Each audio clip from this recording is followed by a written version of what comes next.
Now, some people tried to say, can we disprove this? So they used Operan's data. Operan's just a guy that came up with what the early Earth's atmosphere was like. And they used this to build an apparatus in the lab that would simulate the early Earth. So Miller and Urey went through and they let this run. And so they'd have the water get heated like volcanism. They'd have it go up. They'd go through electric sparks to simulate lightning. They'd have it then cool down and come back down. So they put these early Earth gases. Key thing, no oxygen. Oxygen messes stuff up. But by doing these early Earth gases, they were able to produce nucleotides, amino acids. They were able to produce lots and lots of organic monomers, which shows us that the early Earth, by means of not having oxygen, by having a different atmosphere, different conditions, would have likely spontaneously or essentially automatically produced lots of organic monomers. So this means that for primordial soup, we have monomers in place. Other scientists, Fox is one of them, have shown that in certain conditions like hot clay, sand, that we can get the formation of organic polymers, that these can ultimately catalyze sticking together things like amino acids to get proteins. So now we can talk about us having these various polymers like RNA or DNA or proteins or polysaccharides, which means we now have all the pieces that we need to make a cell. At this point, it just becomes a matter of can we officially get a cell. Operan did other experiments too where he found those liposomes, or sometimes they're called coacervates, where ultimately they will show that we can get these membrane-like structures that ultimately can contain various substances. Now, we've never gotten the right mix of substance to officially call it a cell, but we have at least gotten in the ballpark. We've gotten where it at least does form these structures, and we have formed various molecules that can do things like RNA, which are able to replicate themselves or catalyze reactions. And so we've gotten kind of all the right pieces, but we've never gotten all the right pieces together at the same time on their own. That would likely take a lot more time and a lot bigger experiment. So the first cells, we can kind of hypothesize, if you will, about what they likely were consisting of, what they were like.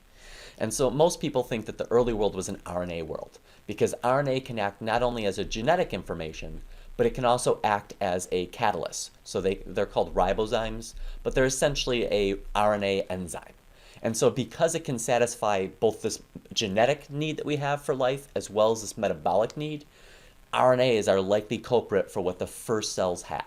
Now, because it's not as diverse or as stable as DNA or protein, it likely got replaced at a later date by DNA and protein and kind of lost its main role. But for these very first cells, it's very likely that RNA was the jack of all trades that allowed it to happen. It would have been prokaryotic, so no nucleus, no internal membrane-bound structures. It very likely may have been an archaean, which is just an old, extreme type of bacteria, some of which are still around today. And so this is where some people like to point to conditions like the deep sea thermal vents, where these conditions would be ripe to help form these organic polymers. So some people think that'd be the site of where these first early prokaryotes developed, and that these first early prokaryotes then may be long ways, obviously descended to modern day archaeans, which to this day are still extremophile and still like to live in those conditions, such as the deep sea thermal vents, hot springs. So they like these extreme conditions. Now, we know photosynthesis also seemed to develop fairly early. So we're not quite sure exactly when, but certainly probably around 3 billion, maybe even 3.5 billion years ago, we first got photosynthesis. Now, keep in mind, that doesn't mean we had oxygen in the air, because for a long time, the oxygen that was produced just oxidized iron that was still around, that was still part of the crust. And so we see these bandings of this oxidized iron when we look in the fossil record, and that stops around 2.3 billion years ago. So it appears that around 2.3 billion years ago, we first had oxygen get into the atmosphere. And this was a big deal, because oxygen tends to make things oxidize or break apart instead of reduce form. And so this early Earth environment fundamentally shifted, and this would have likely wiped out many bacteria that couldn't handle oxygen interacting with its own chemicals because it can break things up. And so from this point on, it allows us to get things like aerobic respiration, which is much more efficient. It allows things like us to live, but at the time, this was likely a very traumatic effect. Now, it did allow some other nice side effects, like we got the ozone layer, which helps block UV light, which would have helped make eventual colonization of land much easier. Because once you're on land, you're more exposed to light, you're more exposed to the elements, but ultimately by having this additional protection, it makes that more possible in the future. Now, lastly in this section, I want to discuss how we got to eukaryotes, because we're talking about a lot of prokaryotes, but to get to eukaryotes, we need these membrane-bound organelles.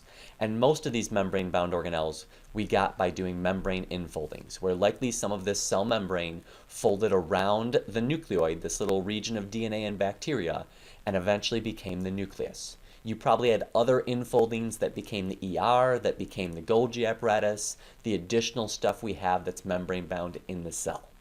So now we've got essentially kind of a eukaryote, but we're missing some key organelles.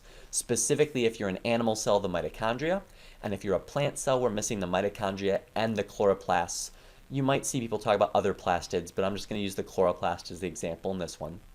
And so what appears to have happened is that a long time ago, probably right around 2 billion years ago, you had some of these aerobic bacteria, these aerobic prokaryotes, moved inside of this pseudo-eukaryote, this early eukaryote.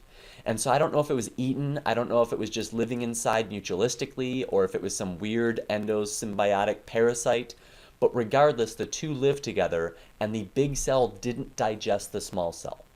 And what seems to have happened is this small cell was able to do cell respiration so much more efficiently. Remember, it's almost 20 times more efficient, that it likely gave the bigger cell like a kickback. It gave it some of the ATP.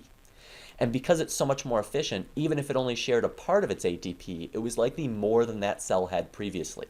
So this was a good situation for both of these guys. Now, over time, it appears that they started to become so mutualistically linked that some of the genes kind of migrated from the mitochondria into the nucleus to give the nucleus control over that mitochondria. And so the mitochondria still has its own DNA, it still has a double membrane layer, the inside membrane layer of which looks prokaryotic. It still has prokaryotic ribosomes. So the mitochondria and chloroplasts as well, this is all true for, still bear all these resemblances to prokaryotes despite the fact they live inside of a eukaryote. But we no longer consider them to be separate cells because the nucleus controls them. So in the case of animal cells, they got this mitochondria and then they continued going. So this is what's going to give us essentially an animal cell. In the case of plant-like cells, they were ultimately able to also have another guy move in, a separate guy. So they now not only have the mitochondria-like guy, they have this chloroplast-like guy, a cyanobacteria we'd call them. And so this guy does photosynthesis and gives them a kickback on food for having a nice, safe place to live. And so now we've got the cell that has mitochondria and chloroplasts, as well as all these other membrane-bound organelles that make it a eukaryote. So this is what gives rise to algae, and this is what gives rise to plants. So it's kind of two events, the mitochondria one first, and then a chloroplast-like event being added to some of them, the plant-like guys, secondarily.